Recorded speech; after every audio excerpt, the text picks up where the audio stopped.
Um Boeing 730 e 7800 em uma abordagem aparentemente normal, faz uma volta repentina e minutos depois pousa de barriga na pista oposta com resultados aterrorizantes. A internet está fervilhando com rumores e especulações, mas isso não é o que eu vou te dar neste vídeo. Vamos nos concentrar no que sabemos e no que podemos aprender com isso. Fique ligado. Durante o Natal de 2024, recebi centenas de pedidos para comentar sobre os acidentes de avião não relacionados que aconteceram entre 25 de dezembro e 1º de fevereiro. Agora, eu entendo completamente a necessidade de explicações quando coisas assim acontecem, mas espero que vocês entendam que minha equipe e eu nos orgulhamos de apresentar fatos a vocês, não especulação. Por isso, ainda não criei conteúdo sobre esses acidentes, exceto para cobrir o trabalho de resgate e notícias de última hora relevantes através do meu app Mentor Aviation e no site mentorpilot.com. Mas aqui estou, falando sobre isso mesmo assim. Então por quê? Bem, assim como após o terrível acidente do voo Verpass 2283 em agosto de 2024, há coisas neste acidente do voo JU 2216 que são claramente visíveis em vídeos e discutidas no relatório interino agora divulgado. E essas coisas eu posso falar e explicar sem especular sobre a causa final do desastre.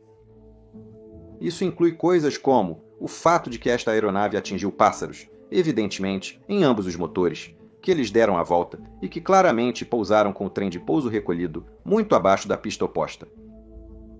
Mas antes, quero explicar por que não vou especular sobre toda a sequência de eventos antes do relatório final. Veja, por mais estranho que possa parecer neste contexto, a aviação se tornou extremamente segura nas últimas décadas. Isso não significa que não possa melhorar, como este acidente mostra, mas uma das razões pelas quais chegamos a este ponto, onde centenas de milhares de voos operam milhões de horas sem um único acidente, é em parte porque aprendemos nossas lições com outros acidentes e incidentes.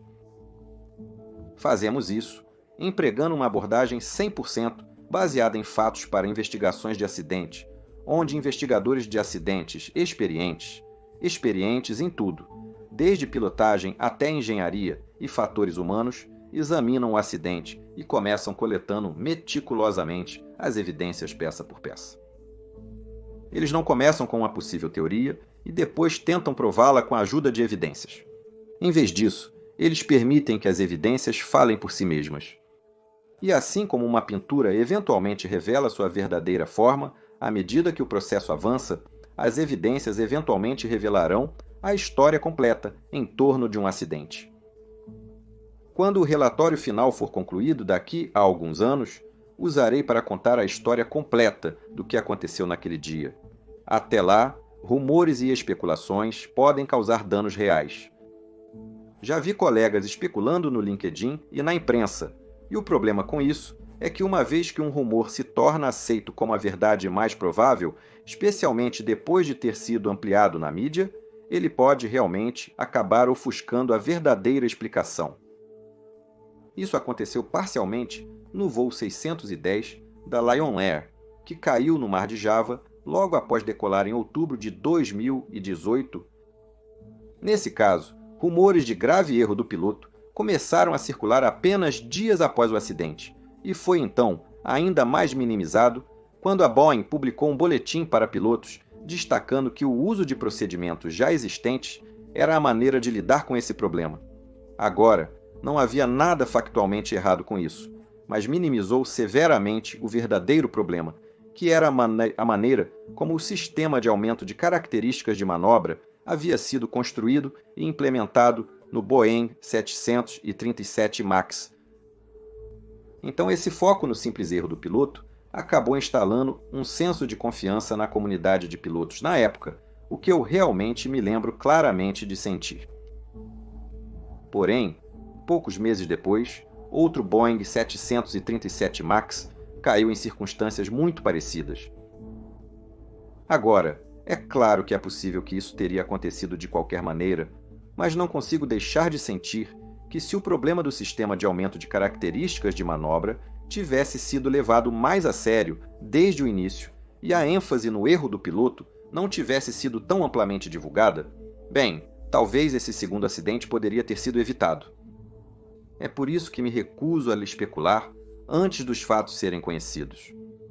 Se eu fizesse isso, poderia estar alimentando inconscientemente uma narrativa falsa que, no melhor dos casos, poderia envelhecer como leite e, no pior, ser extremamente perigosa. Então, tendo dito isso, vamos voltar às coisas sobre as quais podemos falar neste caso, como os diferentes sistemas que, obviamente, estavam envolvidos neste acidente e como eles funcionam. Vamos começar com alguns fatos sobre o voo Jeju 7 102-216, onde a maioria das coisas que eu vou apresentar aqui vem do relatório interino oficial que acaba de ser divulgado pelas autoridades coreanas.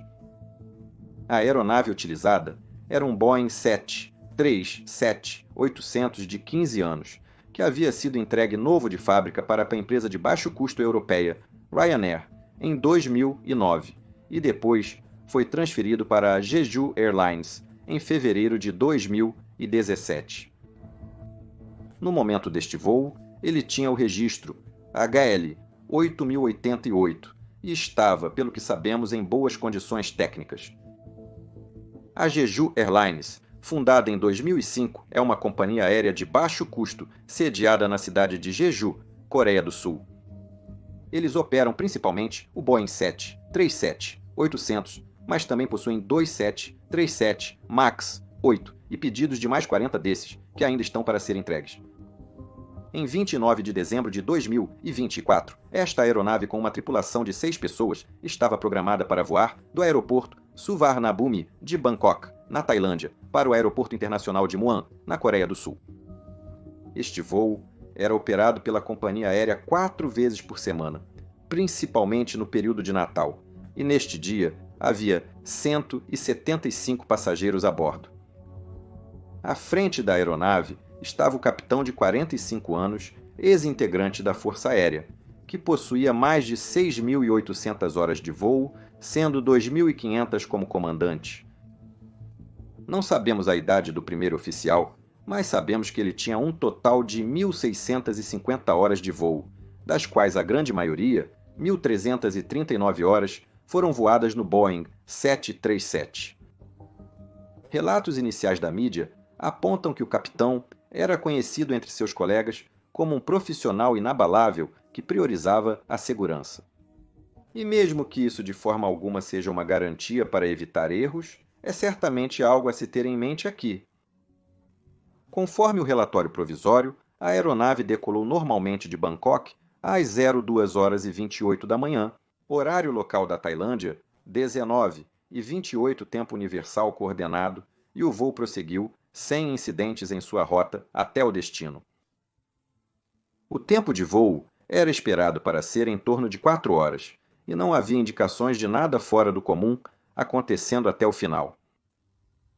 É importante lembrar que um longo tempo de voo, especialmente quando voado cedo pela manhã, pode levar a um nível bastante baixo de alerta durante a fase de cruzeiro. Com base na minha experiência, pode ser difícil aumentar o estado de alerta na hora da aproximação, especialmente se for uma aproximação por sistema de pouso, por instrumentos padrão, que geralmente não traz grandes surpresas.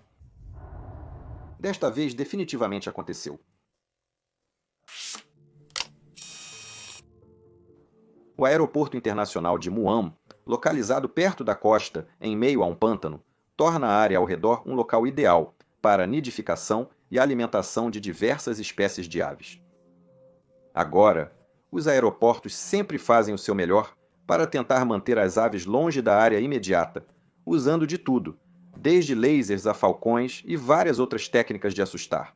Mas o fato é que às vezes é impossível manter as aves afastadas, especialmente se a pista está no meio do seu habitat.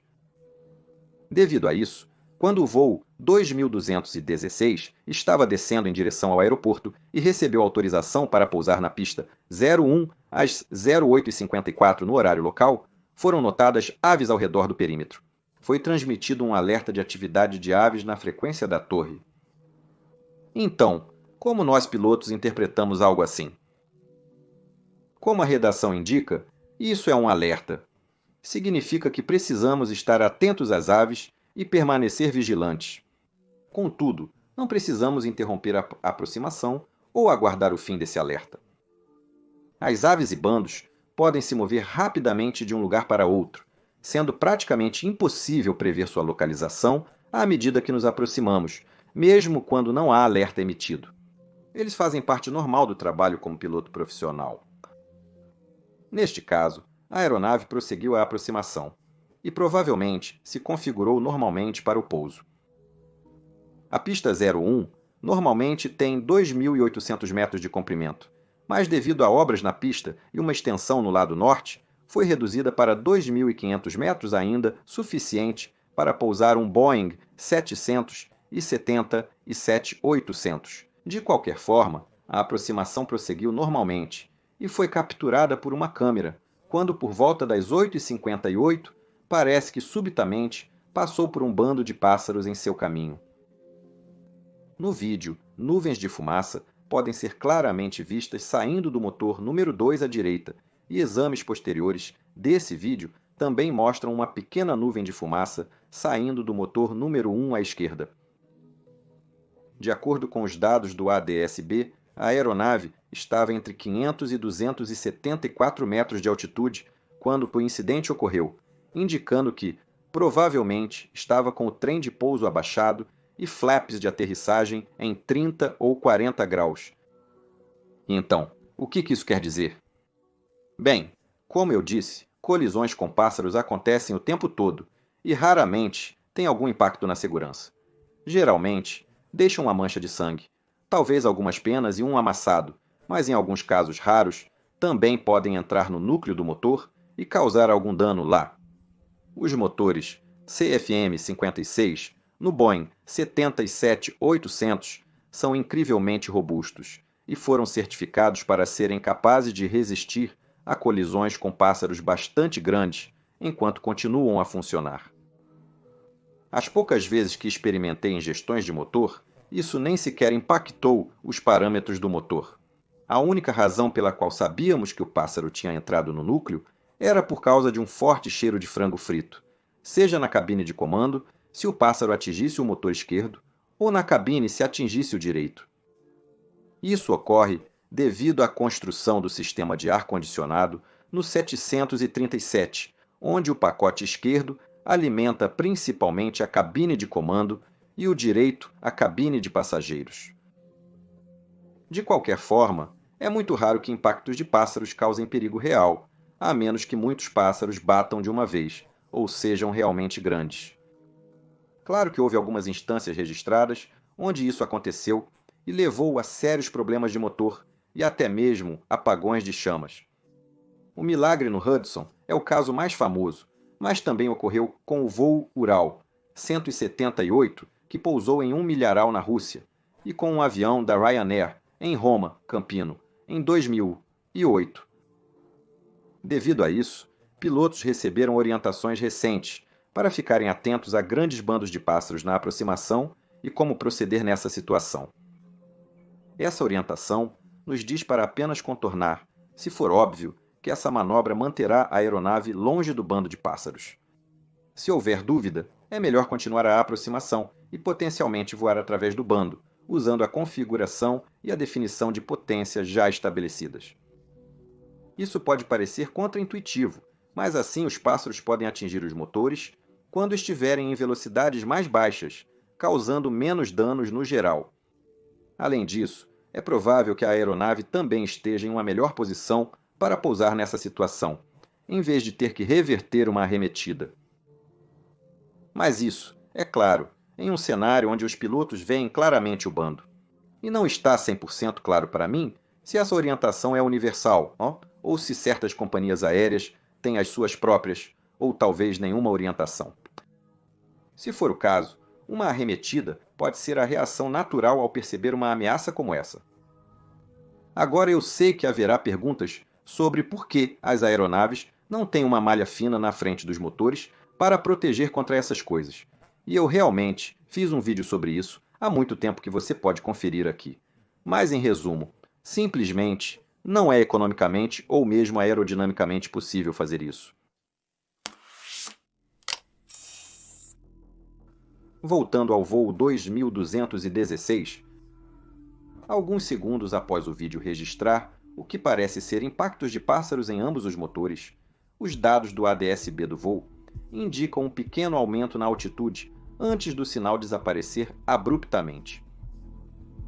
Ao mesmo tempo, às 09h59 local, um dos pilotos fez uma chamada de rádio onde declarou Mayday, Mayday, Mayday e colisão com pássaros, contornar. Declarar Mayday por colisão com pássaros não é comum, a menos que haja indicações de falhas no sistema no cockpit. E o fato de que o sinal ADS-B desapareceu imediatamente após o início do contorno e que agora sabemos que os dois gravadores de dados de voo também pararam de gravar por volta deste momento, isso é potencialmente indicativo de algum tipo de falha elétrica importante, e eu voltarei a explicar o porquê disso em breve. Contudo, 1 minuto após a decolagem, o voo 2216 iniciou a curva, mas testemunhas relataram que o avião aparentava dificuldades em manter a chutar altitude. O piloto solicitou pousar na pista oposta, 19, o que foi aprovado pelo controlador de torre. Então há muito o que desempacotar aqui. Então, vamos começar com o que podemos afirmar com certeza, que é que a aeronave deu a volta e que realmente atingiu pássaros. Sabemos disso porque os pilotos relataram e porque as autoridades coreanas informaram que pedaços de pássaros foram encontrados dentro de ambos os motores. Pedaços de marrequinha Baikal, para ser exato. Ao fazer a volta no Boeing 737, geralmente seguimos o seguinte procedimento. O piloto decide fazer a volta, aperta os botões de decolagem, chama para fazer a volta, ajusta os flaps para 15 e os propulsores para o retorno. O piloto monitorando verificará se a velocidade é segura para retrair o flap, moverá a alavanca do flap para 15 graus e garantirá que as alavancas de propulsão estejam na configuração correta. Se o acelerador externo estiver engajado, ele normalmente moverá automaticamente os níveis de propulsão para a propulsão reduzida, que é cerca de 90% de N1, proporcionando à aeronave uma taxa de subida suave de aproximadamente 1.500 a 610 metros por minuto. Em seguida, o piloto em comando verificará se a aeronave está subindo e solicitará a retração do trem de pouso, o que geralmente ocorre segundos após o início da decolagem. E se houver algum problema no motor, o que aconteceria? Se uma falha no motor ocorresse na aproximação final, antes da decisão de dar a volta, o piloto que está voando garantiria o controle da aeronave e, se possível, e puder manter a aproximação estabilizada, então ele pode continuar usando a configuração existente que ele tem. Outra possibilidade é a tripulação sentir que não consegue mais manter a aeronave estável e, por isso, opta por dar a volta para solucionar o problema. Na maioria das circunstâncias, eles então seriam capazes de apenas retornar de uma abordagem de motor único normalmente informada e preparada, o que é algo para o qual todos os pilotos são bem treinados. Em caso de volta por falha no motor com flaps 30 ou 40, a velocidade é baixa demais para reduzir os flaps diretamente para flaps 1, configuração normal de volta com o motor. Portanto, flaps 15 podem ser usados alternativamente. Você pode perguntar por que isso seria importante, mas lembre-se, estou apenas informando sobre o que os pilotos geralmente são treinados a fazer quando confrontados com esse tipo de cenário. Não afirmo que foi isso que os pilotos deste voo fizeram. Até agora, expliquei apenas o que ocorreria se perdêssemos um motor durante a aproximação. Eu não mencionei o que faríamos caso perdêssemos ambos os motores, e isso por um muito bom motivo. Não há um procedimento específico para lidar com falha dupla de motor durante a má aproximação, exceto garantir que a velocidade do ar não caia a ponto de causar stall na aeronave. Sem motores, a aeronave perderá energia rapidamente.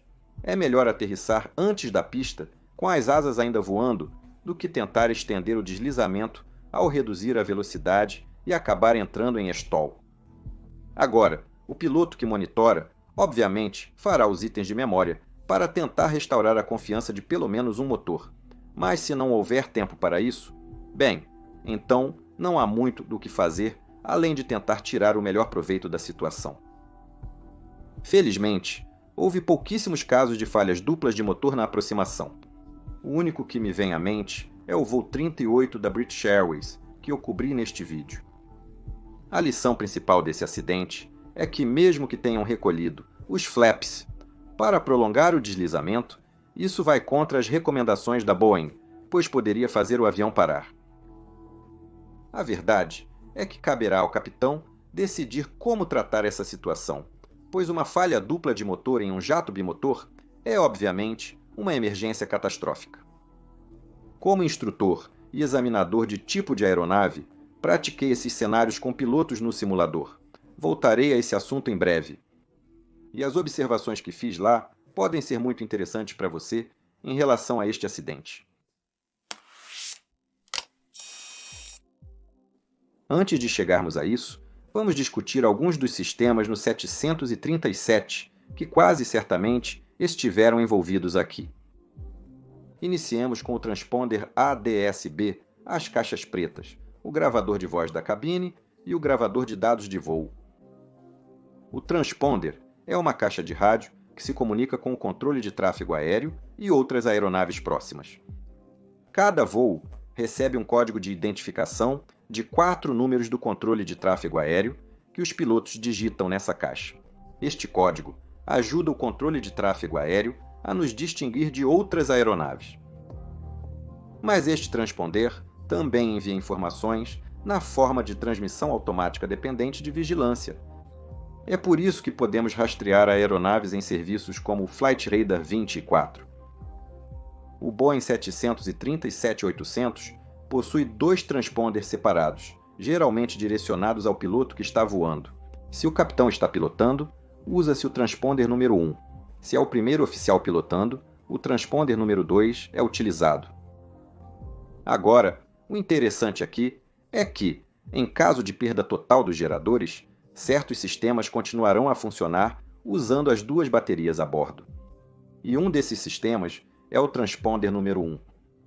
Outros sistemas que continuarão funcionando até 1 hora após a perda total dos geradores incluem os displays de instrumentos do capitão, o rádio número 1 e vários sistemas de alerta, mas não necessariamente a iluminação externa.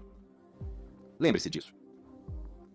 Como mencionado antes, a transmissão ADS-B da aeronave parou de funcionar por volta das 23h50 e 8h42 e tanto o gravador de voz da cabine quanto o gravador de dados de voo também pararam cerca de 10 segundos depois disso. Isso é muito estranho, pois o transponder número 1 deveria funcionar independentemente dos motores, desde que as baterias estivessem operando corretamente. Mas existe, claro, a possibilidade de que era o primeiro oficial quem estava pilotando. Nesse caso, o transponder número 2 simplesmente pararia. Agora, sabemos que os pilotos fizeram aquela chamada de rádio, declarando emergência e pedindo para pousar na pista oposta, indicando que alguns sistemas ainda estavam funcionando. Mas o relatório provisório não especifica se essas chamadas foram feitas antes ou depois do gravador parar de funcionar. A partir deste ponto, não sabemos o que aconteceu na cabine de comando e quais ações os pilotos podem ter tomado. E a triste verdade é que sem esses gravadores será muito difícil saber exatamente isso. Mas ainda há alguns detalhes que podemos descobrir se apenas entendermos alguns sistemas técnicos a mais aqui. Então, primeiro temos os flaps.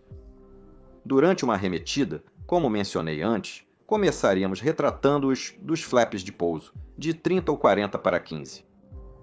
Flaps 15 é o padrão para arremetida com 2 motores, por isso há um portão pronunciado no seletor de alavanca de flap. Em uma aproximação de motor único, o flap 15 seria usado para pouso. Em caso de arremetida, os flaps seriam retraídos para a posição 1, sendo esse o próximo portão no seletor de flaps. Agora, uma vez que fizemos essa primeira retração e estamos subindo acima de 400 pés, continuaríamos a retrair os flaps e acelerar para limpar a aeronave. E a única vez que esperaríamos mais do que isso é em caso de falha no motor.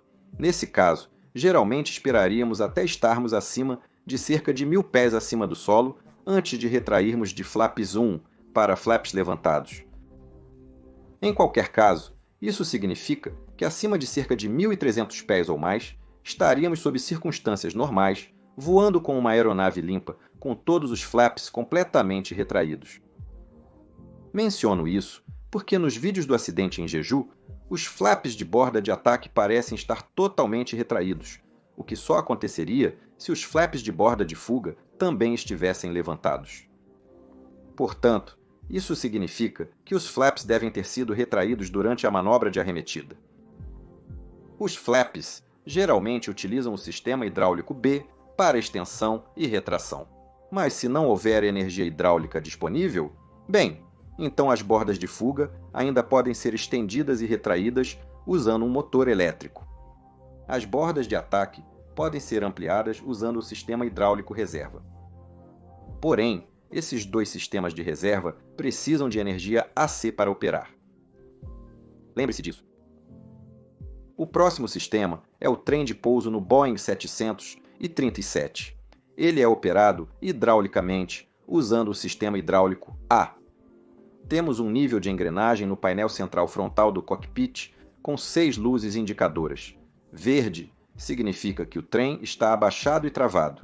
Vermelho indica que o trem não está abaixado e travado com níveis de empuxo retardados para a marcha lenta abaixo de 243 metros, ou se a posição do trem está em desacordo com a alavanca.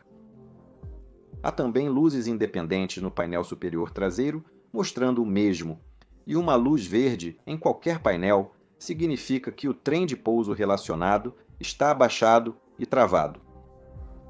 Como a extensão e retração do trem de pouso é operada hidraulicamente, também há uma opção de extensão manual que pode ser usada em caso de falha total do sistema hidráulico. Esse processo manual é bem simples.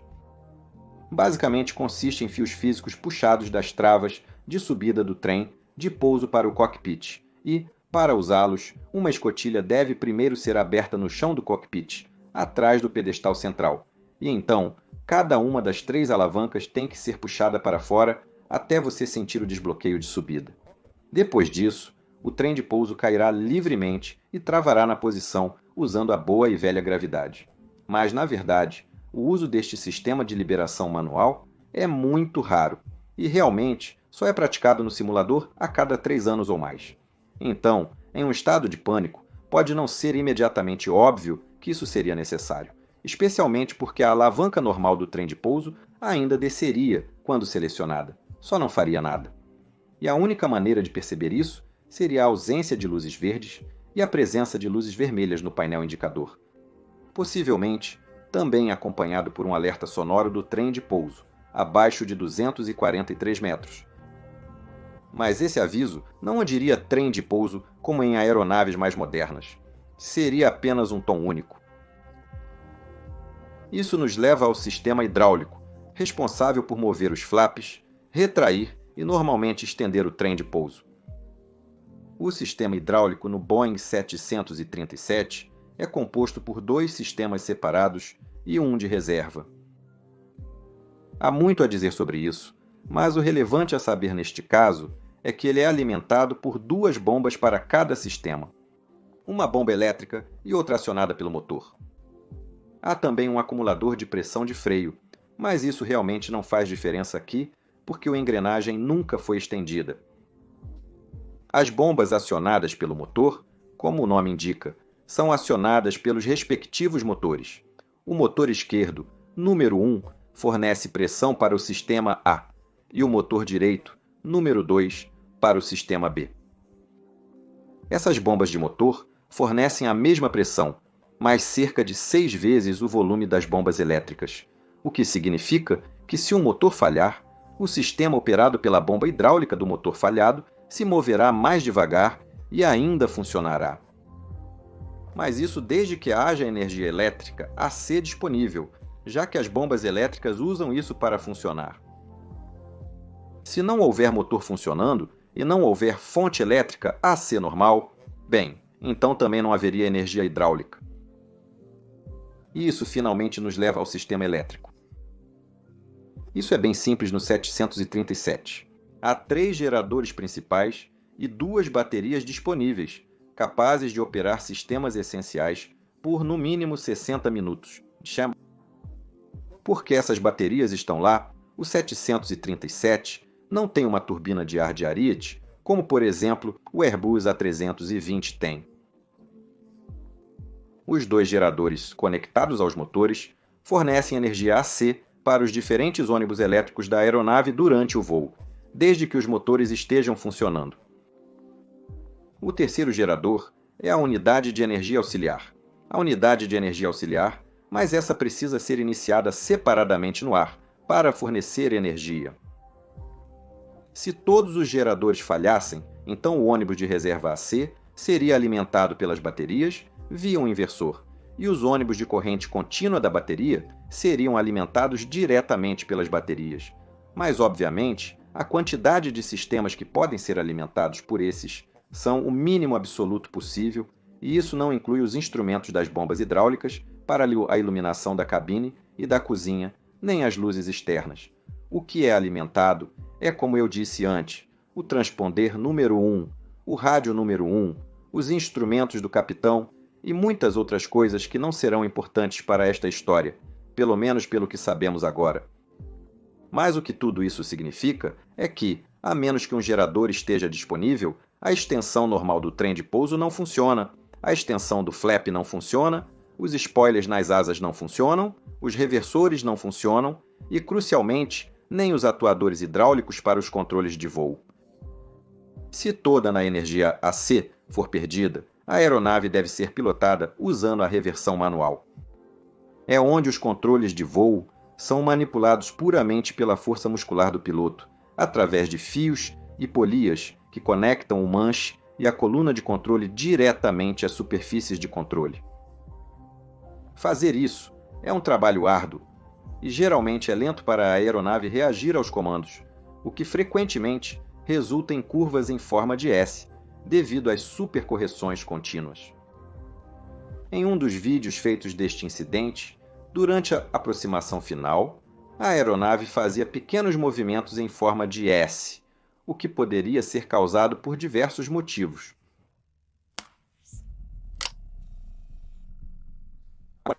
Sobre as caixas pretas, o gravador de dados de voo e o gravador de voz do cockpit, eles são alimentados por bateria de alguma forma, e a resposta para isso é sim.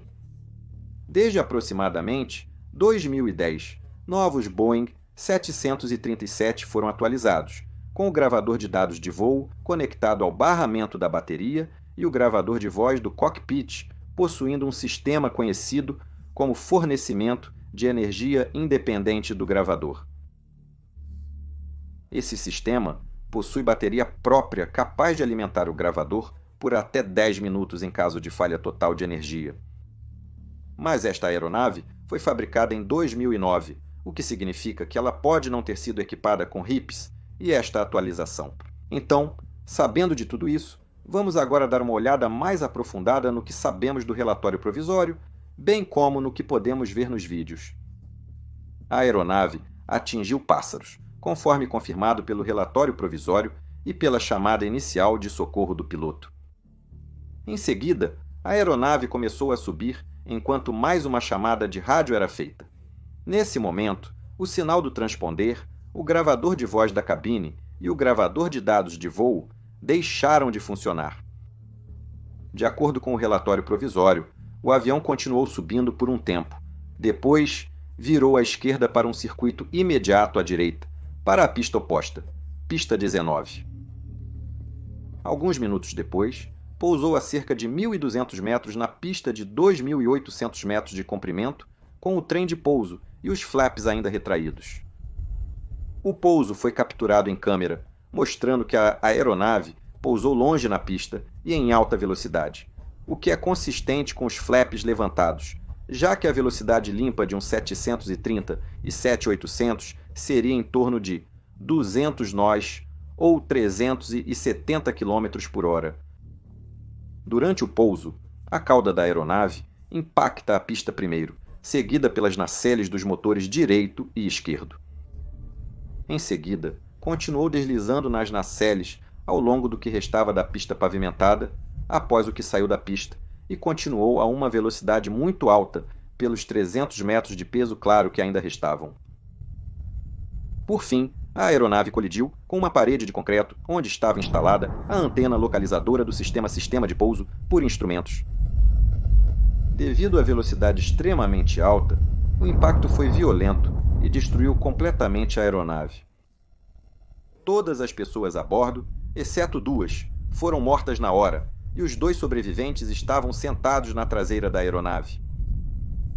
Novamente, quero enfatizar que o relatório provisório não especificou nenhuma ação dos dois pilotos, nem qualquer informação técnica real que pudesse explicar por que tudo isso aconteceu. Portanto, qualquer combinação de ações e falhas técnicas ainda é possível, e esperamos os investigadores conseguirão juntar todas as peças, mesmo sem os gravadores de voo. Mas só para mostrar como essa sequência pode ser complicada. Deixe-me dar algumas informações baseadas na minha própria experiência como examinador e instrutor de classificação de tipo. Nesse papel, meus colegas e eu, frequentemente, fazíamos algo conhecido na minha companhia aérea como treinamento de sobrevivência.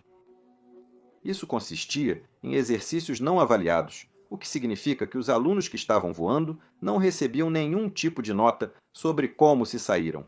Então a ideia era dar a eles cenários de pesadelo reais, para ver como eles reagiam e depois discutir esses exercícios no simulador, dando algumas dicas úteis sobre como pensar e agir se isso realmente acontecesse. O motivo desses exercícios não serem avaliados era porque eles combinavam várias falhas de uma vez, indo além do que se esperaria que os pilotos dominassem. Mas eram sempre cenários plausíveis e, como não eram previamente informados nem esperados, as equipes tinham a chance de ver como reagiriam, incluindo os fios de fator surpresa e tudo mais. Um dos cenários que fizemos incluía colisões de pássaros em ambos os motores após a decolagem, seguido pela perda dos dois motores com todos os problemas decorrentes. Ao executar esse cenário, ficou claro que os papéis na cabine de comando precisavam ser rapidamente separados para funcionar. O piloto monitorando focou inicialmente em executar os itens de memória para a perda de confiança em ambos os motores, tentando facilitar uma reignição e então ajudar o piloto que está voando com qualquer coisa necessária. O piloto em comando, que se torna o capitão devido ao acesso exclusivo aos instrumentos, deve se concentrar imediatamente em pilotar a aeronave e começar a elaborar um plano. A velocidade ascendente proporcionaria a melhor relação de planeio com os flaps recolhidos, e é super importante começar a procurar um possível local de pouso o mais cedo possível, caso nenhum dos motores acabe sendo reignitado. Mas ao fazer esses exercícios, ficou claro que, a menos que a unidade de energia auxiliar fosse iniciada quase imediatamente, voar se tornava muito difícil, já que tudo o que restava aos pilotos era a reversão manual e os outros problemas mencionados. Algumas equipes perceberam isso rapidamente e iniciaram a unidade de energia auxiliar sem esperar por essa etapa em uma lista de verificação não normal, como Sully fez no milagre do Hudson. Porém, as equipes que não o fizeram enfrentariam um exercício muito complicado. É necessária uma grande altitude para fazer uma 180 graus sem motores. Em média, as equipes perderiam cerca de 1.800 pés fazendo isso. Por isso eu dizia que a tripulação neste acidente deve ter conseguido subir um pouco. Porque o que vimos no simulador foi que se os pilotos não começarem a voltar quase imediatamente, ou se a colisão com o pássaro aconteceu a uma altitude muito baixa, então voltar para a pista nem sequer era uma opção. Aqui vem mais uma observação muito interessante que fizemos. Devido ao que expliquei, a maioria dos pilotos preferiria retornar rapidamente, mesmo que isso resultasse em uma altitude muito alta para o pouso. Eles presumiram, corretamente, que se apenas abaixassem o trem de pouso junto com os flaps e então pousassem com uma velocidade um pouco maior, bem, então os freios ainda seriam capazes de pará-los, e entrar um pouco quente e alto seria, portanto, muito melhor do que não alcançar a pista de pouso de jeito nenhum. Mas essa estratégia só funcionava se a unidade de energia auxiliar estivesse selecionada e usada para energia elétrica e hidráulica. Sem isso, se eles conseguissem virar a aeronave com reversão manual, nem o trem de pouso, nem os flaps ou spoilers funcionariam. E esse fato só seria notado bastante tarde na sequência.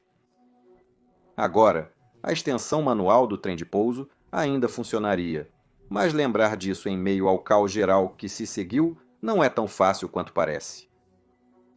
Portanto, aqueles que não acionaram o gerador unidade de energia auxiliar provavelmente chegaram à aproximação com velocidade elevada, sem conseguir baixar o trem de pouso, os flaps ou os spoilers do pouso para ajudar a reduzi-la. Se o trem de pouso não estiver abaixado, os freios não serão úteis. Nesse cenário, como os spoilers permaneceram alinhados com as asas após o toque, juntamente com a alta velocidade, as asas continuavam produzindo sustentação, mantendo o peso da aeronave longe do chão. E isso fez com que a aeronave deslizasse pelo chão nas nacelles do motor. Isso desaceleraria a aeronave um pouco, mas não tanto quanto seria com o trem de pouso, freios e spoilers acionados. E juntos, esses fatores combinariam para causar uma distância de pouso muito longa. Novamente, essas são apenas observações que fiz no simulador depois de ter administrado falhas duplas de motor surpresa por anos, e isso pode não ter relação alguma com este caso particular, mas achei que seria interessante compartilhar essas observações de qualquer maneira, apenas para dar uma noção da complexidade aqui. Em qualquer caso, a maioria das equipes realmente apreciou este tipo de treinamento, pois destacou o quão importantes são as prioridades, áreas de responsabilidade e ações decisivas, bem como a importância de iniciar a unidade de energia auxiliar se estiver disponível. Então, o que mais podemos ver dos vídeos postados online? Podemos aprender algo com eles e o que os investigadores podem estar procurando? Bem, uma coisa que me chamou a atenção foi a quase total falta de luzes externas em todos os vídeos disponíveis, exceto por uma exceção muito notável que vou mencionar em breve. Normalmente, um Boeing 737 na aproximação terá todas as luzes frontais acesas. Isso inclui luzes de pouso, desvio de pista, táxi, luzes de laboratório vermelhas e verdes, luzes estroboscópicas brancas piscando nas pontas das asas, e luzes anticolisão obrigatórias na parte inferior e superior do corpo. Nenhuma dessas luzes era visível em qualquer dos vídeos que eu vi, e, embora isso possa ter algumas explicações diferentes, a mais óbvia é a falta de energia AC normal. Isso pode indicar que os 3 geradores disponíveis não estavam funcionando. A única luz que realmente estava acesa nesses vídeos é quase invisível, e tivemos que olhar os vídeos quadro a quadro para localizá-la logo atrás da porta principal direita à frente. Essa pequena luz faz parte da iluminação de saída de emergência que é colocada lá para iluminar os escorregadores em caso de evacuação. Agora, essas luzes normalmente são apagadas e podem ser acesas manualmente por um interruptor no cockpit, mas também se acendem automaticamente em caso de perda de energia AC. Então, a combinação de nenhuma luz normal e as luzes de saída de emergência acesas novamente poderia potencialmente indicar uma falta de energia AC, cuja razão ainda precisa ser determinada. Mas o fato de não haver flaps, nenhum spoiler e o trem de pouso nunca ter descido também aponta na mesma direção. Como explicado, todos esses sistemas estão interconectados de alguma maneira. Agora, uma coisa que é um pouco mais difícil de explicar é que em um dos vídeos parece que o reversor do lado direito foi ativado. Caso não houvesse energia hidráulica, esse reversor não deveria ter sido aberto. Mas, por outro lado, o fato de a aeronave estar derrapando naquela parte do motor também poderia ter forçado a abertura, especialmente se os pilotos ativaram as alavancas do reversor no cockpit em uma resposta reflexa. Agora, naquele vídeo, eu não consegui ver o jato reverso normal ao redor do motor, e isso poderia indicar que não havia empuxo reverso sendo gerado. Esta é uma das coisas que os investigadores examinarão de perto e teremos que aguardar para ver o que eles descobrirão. Outra coisa que estou realmente ansioso para ouvir do relatório final é quando e se a energia AC parou de funcionar, porque desde as transmissões ADS-B e os dois gravadores pararam de funcionar quase imediatamente após a decisão de dar a volta. Isso indicaria uma possível falha dupla do motor naquele ponto, mas a aeronave deve ter continuado a subir por um tempo se os flaps fossem retrair, e a altitude suficiente alcançada para uma volta de 180 graus. Agora, eu acho que se os dois motores estivessem funcionando mal o suficiente, mas não falhando devido à ingestão de pássaros, isso poderia causar quedas grandes o suficiente no N2 para acionar os geradores. Mas, novamente, essa é uma parte da história que estou realmente ansioso para aprender mais. Mas uma coisa à qual eu realmente reagi foi ao leme. Veja, quando a aeronave tocou o solo e começou a deslizar pela pista, qualquer obstáculo à frente da aeronave estaria claramente à vista dos pilotos. Se uma barreira de concreto estiver vindo em sua direção, os pilotos instintivamente tentariam desviá-la. Sem o controle direcional do nariz, pois o trem de pouso não estava abaixado, o único modo de controlar a trajetória da aeronave seria através da deflexão do leme traseiro. Mas pelo que pude ver nos vídeos que temos disponíveis, esse leme permaneceu completamente alinhado com a cauda até o final. Mesmo com reversão manual e perda dos dois sistemas hidráulicos primários, o leme ainda teria redundância pelo sistema hidráulico de reserva. Mas não há fios conectando os pedais do leme diretamente ao leme, como há com os ailerons e elevadores, então isso pressupõe que ainda haja algum tipo de fonte elétrica AC disponível. Se esse não for o caso, bem, então o sistema hidráulico de reserva também não é alimentado, o que significa que o leme não se moverá, e se esse fosse o caso, os pilotos não teriam controle da trajetória da aeronave após o pouso. Novamente, todas essas são apenas observações dos vídeos e explicações dos sistemas por trás. Existem várias combinações de ações e inações que podem levar ao mesmo resultado. Então, estou realmente ansioso para ouvir o que a investigação finalmente mostrará. E por fim, chegamos ao problema da barreira de concreto com a qual o avião colidiu. Agora, embora obviamente não seja ideal ter qualquer tipo de obstáculo na linha central estendida de uma pista, a importância dessa barreira tem, na minha opinião, sido extremamente exagerada. A pista em que a aeronave pousou originalmente tinha 2.800 metros de comprimento e 300 metros de área livre. Nesse dia, a pista tinha apenas 2.500 metros devido a trabalhos, mas ainda era bastante longa, com uma distância ampla para uma aeronave parar com segurança.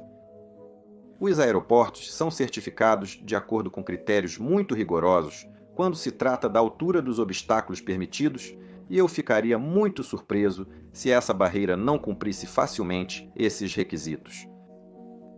Você precisa entender que um aeroporto não pode ser construído para facilitar todos os cenários possíveis. Um ótimo exemplo disso seria uma aeronave pousando no meio da pista a uma velocidade extremamente alta, sem trem de pouso ou qualquer outro recurso auxiliando na desaceleração. E se você pensar sobre isso, o que aconteceria se esse exato cenário ocorresse em um aeroporto como o de Chicago Midway, por exemplo? Sem uma barreira de concreto, a aeronave teria seguido direto para uma área urbana movimentada, possivelmente causando um desastre ainda maior.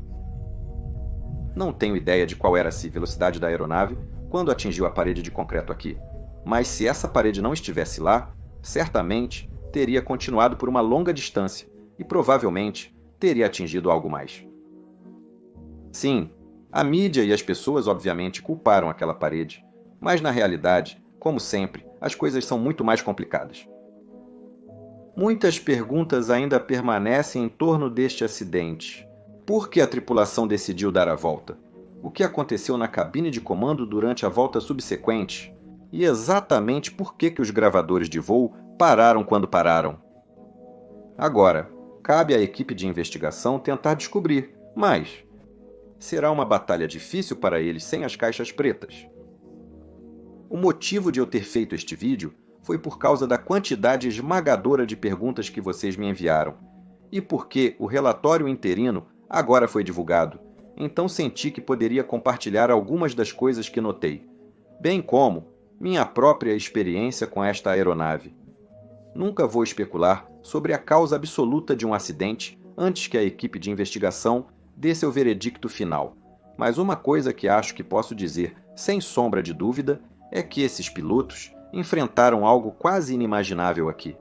Foram cometidos erros? Provavelmente. Quase sempre há. Mas o que precisamos fazer agora é aguardar o relatório final e então começar a trabalhar em maneiras de evitar que outros pilotos se encontrem em uma situação semelhante. E, obviamente, farei um acompanhamento deste vídeo quando isso ocorrer. Tenha um dia absolutamente fantástico onde quer que você esteja e te vejo na próxima vez. Tchau, tchau!